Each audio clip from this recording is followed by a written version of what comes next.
हम लोधी साहब, मलिक साहब, आबद खान साहब, जितने भी दोस्त हैं हमारे, इनके साथ मुज़ाकरात हुए हैं और इंशाल्लाह उम्मीद है कि हमारे मुज़ाकरात। तो साहब ये बताएं कि कुल कितने कंटेनर ऐसे हैं आपके आइडिया के मुताबिक रुके हुए हैं, उनकी क्लियर नहीं हो रही, और जमानत की बुनियाद पर डैमेज की मद कितना खसारा हो रहा है? भाई करोड़ों रुपया डैमेज की मद में खसारा हो रहा है, लेकिन लम्हा फिक्रिया ये है कि अगर किसी बंदे की इनवाइस या इम्पोर्टेंट इनवाइस $5,000 या $10,000 है, जो कि शिपिंग लाइन को पे किए बगैर डॉक्यूमेंट्स हम अपना कंटेनर नहीं ले सकते। इनवाइस $5,000 है और हमें उस पर जो डैमेज देना पड़ रहा है वो $10,000 हो गया।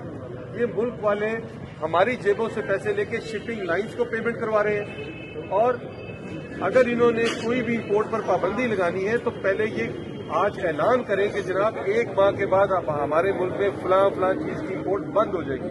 जब लोगों के डॉक्यूमेंट्स आ गए, लोगों का माल आ गया, उनको इन्होंने रोक दिया। स्टेट बैंक कहता है जी मेरा मसला नहीं, आप अपने बैंक के पास जाएं। बैंक कहते हैं जी स्टेट बैंक ने पाबंदी लगाई हुई है।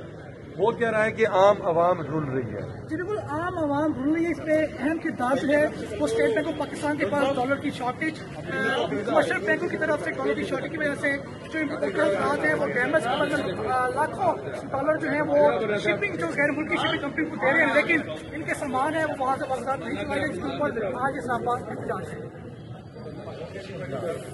YouTube पर गूगली न्यूज देखने के लिए youtube.com की सर्च बार में गूगली न्यूज टीवी टाइप करें। गूगली न्यूज के पेज पर सुर्ख रंग के सब्सक्रिप्शन वाले बटन पर क्लिक करना ना भूलिए। YouTube पेज पर अपलोड होने वाली वीडियोस से बाखबर रहने के लिए बेल आइकन पर क्लिक कीजिए। आपको हर नई वीडियो के बारे में नोटिफिकेशन मौसूल हो जाएगा।